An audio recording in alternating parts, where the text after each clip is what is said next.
कि यह मानव देह ही मंदिर है, यह ही हमारा घर है। हम इस मंदिर को स्वच्छ रखेंगे, अपने घर को स्वच्छ बना करके रखेंगे, तो हमारे भगवान को भी आना पड़ेगा। जब हमने अपने आंगन को नहीं साफ करेंगे, अपने घर को महल को साफ नहीं करेंगे, तो हमारे घर परमात्मा आने वाला नहीं। कहते ना कि जब दिल की कुठलियां साफ नहीं तो ऊपर नहाए का होई, और जब कपट कतरनी चलती रही तो माला फिराए क्या होई। काय की गाड़ी ज्ञान का इंजन, ये जो हमारा शरीर है ये गाड़ी है। काय की गाड़ी ज्ञान का इंजन, चालक कहाए का होई, और जब एक्सीडेंट तुम कर ही चुके तो हारिंग बजाए का होई। आज यदि हम पाप कर जाएं, भगवान ने इसको गाड़ी बताया, हमारे ज्ञान को हमारी बुद्धि को इंजन बताया, और चलाने वाला ये मन है। आज भगवतावतार भी कहते, आप बात थोड़ी सी और बढ़वा दे, आज ज्यादा ताकत लग रही बोलने में। भाई आवाज बढ़ा दे थोड़ी और ऐसा।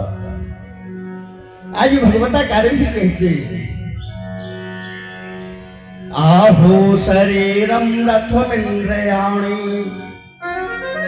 आहो शरीरम रथमिंद्रियाणि, भयानो भेषो न मन्नो येषाम्। कि जो ये मनुष्य का शरीर है मेरे प्यारे, यही एक रथ है, और मैं इसको एक गाड़ी बता रहा हूं। तो यही एक रथ है, जो इंद्रियाएं हैं ये घोड़े हैं। जो इंद्रियाएं हैं 10 इंद्रियाएं हमारे शरीर की 10 घोड़े हैं। अब सारथी लगता लगाम लेने के लिए, तो वो मन सारथी बनकर के बैठा हुआ है। अब मन जिस भी घोड़े की रस्सी को ढीला कर देगा, हल्की कम पकड़ेगा, तो वो घोड़ा फैल हो जाएगा, वो इंद्री फैल हो जाएगी। तो इसी तरह काया की गाड़ी ज्ञान का इंजन, चालक कहाए क्या होई, भगवान ने मानव तन दिया। इतनी सुंदर गाड़ी दी, आज ये गाड़ी में तो 1 लीटर पेट्रोल डलाएंगे तो किसी की 40 चलेगी, किसी की 50 चलेगी।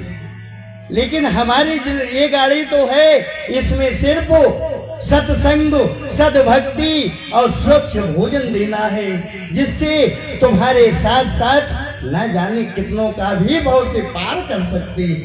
ये ऐसी गाड़ी है, और तुम्हारी गाड़ी तो इस स्थान से अमुक दूसरे स्थान को भेज सकती है।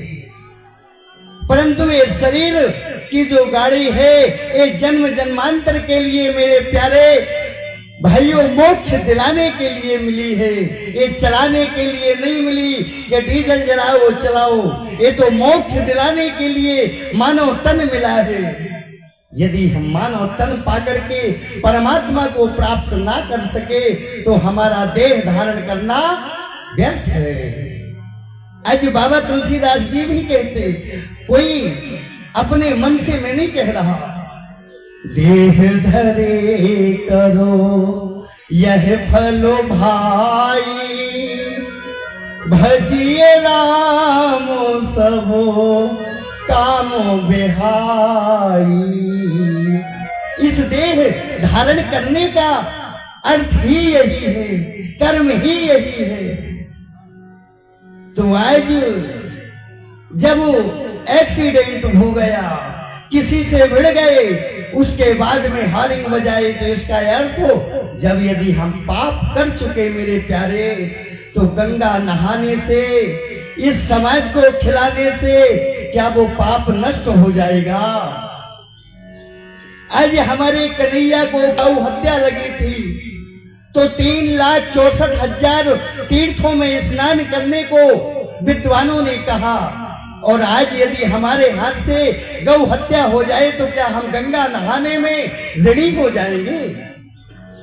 कि समाज को खिला देने में ऋणी हो जाएंगे, तो यह पाप कर्म करने से पहले एक बार सोच लें। जैसे रास्ते में कोई व्यक्ति चालक गाड़ी से दिखता है तो हम हार्न मार देते हैं, इसी तरह पाप कर्म करने से, दुष्कर्म कर्म करने से पहले एक बार अपने हृदय में सोचो कि ये मैं कर रहा हूं तो सत्य है या असत्य है, यह कर क्या रहा हूं। और जिस समय हम स्वयं सुधरने की कोशिश करने लगेंगे, हम पाप कर्म से दूर रहने लगेंगे, तो ये हमारी समाज, हमारे संबंधी, हमारे भाई, हमारे मित्र सभी तुम्हारे आचरणों को स्वीकार करेंगे। हम बदलेंगे, युग बदलेगा, हम सुधरेंगे, युग सुधरेगा। मनुष्य अपने अंदर यह नहीं सोचता, दूसरे का दोष गिनता है कि फलाने में ये दोष है तो मेरे अंदर तो कम है महाराज। हम तो एक ही दोष करते, लेकिन सामने वाला तो 5-5 दोष कर रहा, मैं तो सिर्फ एक कर रहा हूं ना। को पर दोष गनह नहीं तेरे, दूसरों को दोष देखने वाले दुनिया में है। बुरा जो देखन में चला ओ बुरा न मिलिया को, जो दिल खोजो आपनो तो मुझसे बुरा न को।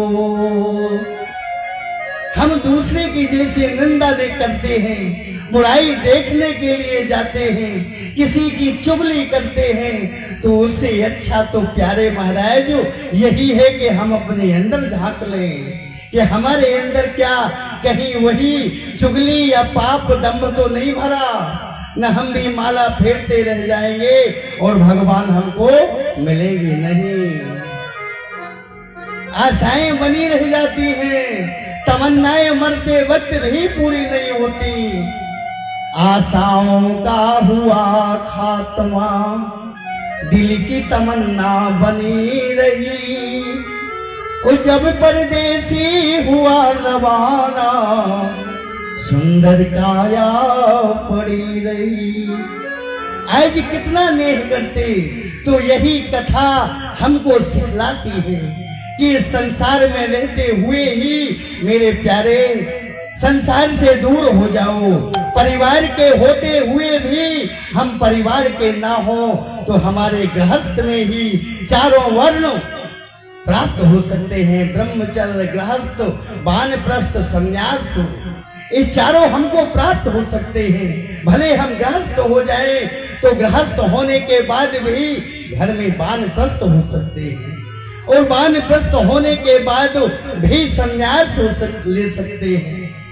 आज जब तक विवाह ना होना कहते, जब तक विवाह ना हो तो बालक को ब्रह्मचर्य पालन करना चाहिए। शादीशुदा हो जाए परिवार में मस्त रहना चाहिए, आनंद लेना चाहिए, और जब बाल बच्चे समझदार हो जाएं तो घर में ही रहते हुए वानप्रस्थ हो जाना चाहिए। और जब हमारे बच्चों का विवाह हो जाए तो हम अपने घर की कुंजी लगाम अपने लड़के को दे दें, और सासू माँ क्या करें, जो तिजोरी की चाबी को अपनी बहू को दे दें और जाकर के किसी तीर्थ में या किसी सन्यासी आश्रम में भजन करें, तो हमारा जीवन सार्थक हो जाएगा और चारों धर्म हम गृहस्थ के साथ साथ भी पाल सकते हैं। बोलिए वृंदावन बिहारी लाल की।